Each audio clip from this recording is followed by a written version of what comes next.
మీలో ఎవడైనా రోగి అయి ఉన్నాడా, అతడు సంఘపు పెద్దలను పిలిపింపవలను, వారు ప్రభువు నామమున అతనికి నూనె రాసి అతని కొరకు ప్రార్థన చేయవలను. 14వ వచనంలో సంఘ పెద్దలు ప్రార్థించేటువంటి ఒక రోగి కోసం సంఘ పెద్దలు ప్రార్థన గురించి ఆయన చెప్తూ ఉన్నాడు. మొదటిది వ్యక్తిగత ప్రార్థన, రెండవది ఈ యొక్క సంఘపు పెద్దలు చేసేటువంటి ప్రార్థన. ఈ వచనాన్ని మనం జాగ్రత్తగా చూద్దాం.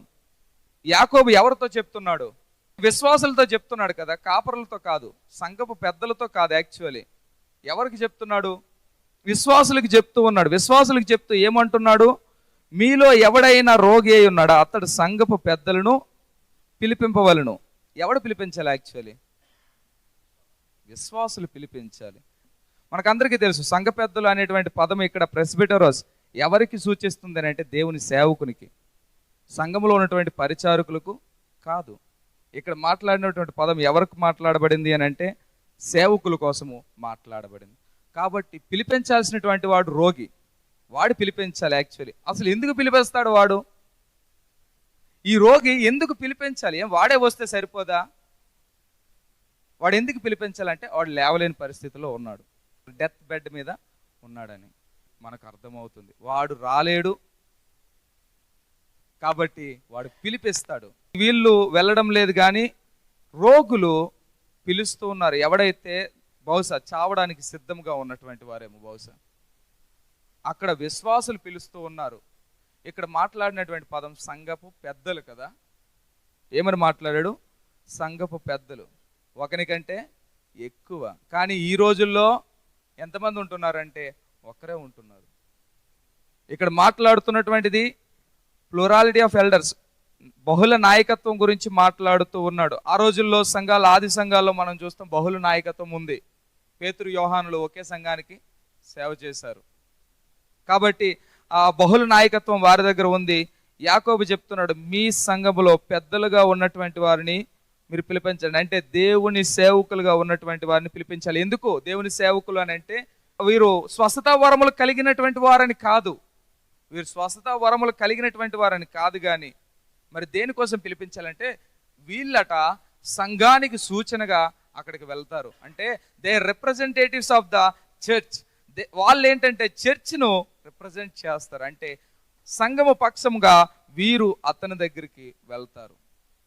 కాబట్టి అదేంటయ్యా, వెళ్ళకుండా ప్రార్థన చేస్తే అవ్వదా అని అంటే వెళ్ళకుండా ప్రార్థన చేయొచ్చు. మరి వెళ్ళే ఎందుకు ప్రార్థన చేయాలంటే మీ ప్రేమ వాడికి తెలుస్తుంది. అక్కడుండి వాడితో కలిసి ప్రార్థన చేసేటువంటి దానికి ఉన్నటువంటి ప్రభావము ఎక్కువ.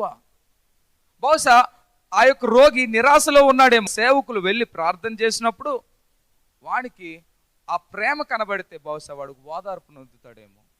వారు ప్రభువు నామమున అతనికి నూనె రాసి అతని కొరకు ప్రార్థన. ఈ యొక్క వచనంలో మెయిన్ వర్బ్ ఏంటంటే ప్రార్థన.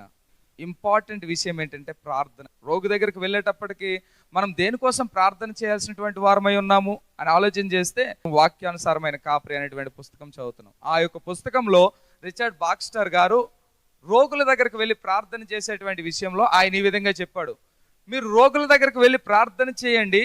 దేనికోసమో తెలుసా? చనిపోవడానికి సిద్ధంగా ఉంటే వారు దేవుని రాజ్యానికి సిద్ధం చేయండి. వారు చావుకు భయపడకుండా ఉండేటట్లు మీరు వారిని సిద్ధపరచడానికి వారి దగ్గరికి వెళ్ళండి అని. ఒకవేళ వాడు బ్రతికితే, ఒకవేళ వాడు బయటకు వస్తే దేవుని కోసము ఒక మంచి నిర్ణయం తీసుకునే వానిగా సిద్ధపరచడానికి అతని దగ్గరికి వెళ్ళండి. ఇక్కడ చెప్పబడినటువంటి రోగం ఏంటంటే అతను మరణపు పడక మీద ఉన్నాడని, ప్రభువు నామమున అతనికి నూనె రాయాలని. ఏంటా నూనె? ఒలివల నూనె. ఇక్కడ నూనె కోసము కొంతమంది ఏమన్నారంటే మెడిసిన్ గా వాడారని, ఒక ఔషధం అని. నూనె ఆ రోజుల్లో ఒక ఔషధంగా వాడబడిందని. ఇంకొంతమంది అన్నారు ఇది ఔషధంగా కాదు కానీ ఒక గుర్తుగా వాడబడింది అని చెప్పారు. గ్రీకులకు ఇది ఒక ఔషధంగానే తెలుసు, కానీ హిబ్రీలకు ఈ నూనె అనేటువంటిది ప్రతిష్ఠించేటప్పుడు వాడతారని హిబ్రీలకు తెలుసు. చాలా మంది ఏమంటారంటే ఇక్కడ అభిషేకించుట అనేటువంటి పదం వాడలేదు, అతనికి నూనె రాసి అని ఉంది కదా, అతనికి నూనె అభిషేకించి అని లేదు కదా అని అంటారు. అయితే ఇదే పదము పాత నిబంధనలో యాజకులను ప్రతిష్ఠిత చేసేటప్పుడు కూడా ఇక్కడ వాడబడినటువంటి పదమే వాడారట. అయితే ఇక్కడ రాస్తున్నటువంటిది హెబ్రీలకు రాస్తూ ఉన్నాడు ఈయన. ఒకవేళ హెబ్రీలకు రాస్తూ ఉంటే ఇది ప్రతిష్ఠత గురించి అవుతుంది, ఒకవేళ లేదంటే ప్రత్యేకించడం కోసం అవుతుంది. అవునా?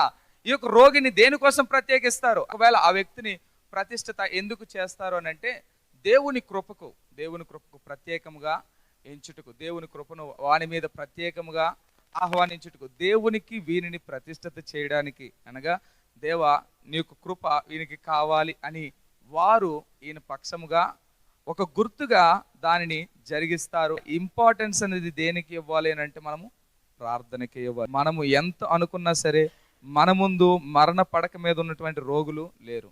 మనల్ని పిలవలేదు. ఈరోజు సంఘపు పెద్దలే రోగుల్ని పిలుస్తున్నారు, వీరే వారికి నూనెలు ఇస్తున్నారు. కాబట్టి ఈ యొక్క వచనము ఏ మాత్రము దానికి సపోర్ట్ చేయదు. ఇది సంఘపు పెద్దలు చేసేటువంటి ప్రార్థన, అనగా దేవుని సేవకులు రోగి దగ్గరకు వెళ్ళి చేసేటువంటి ప్రార్థన. అతని కొరకు ప్రార్థన చేయవలను.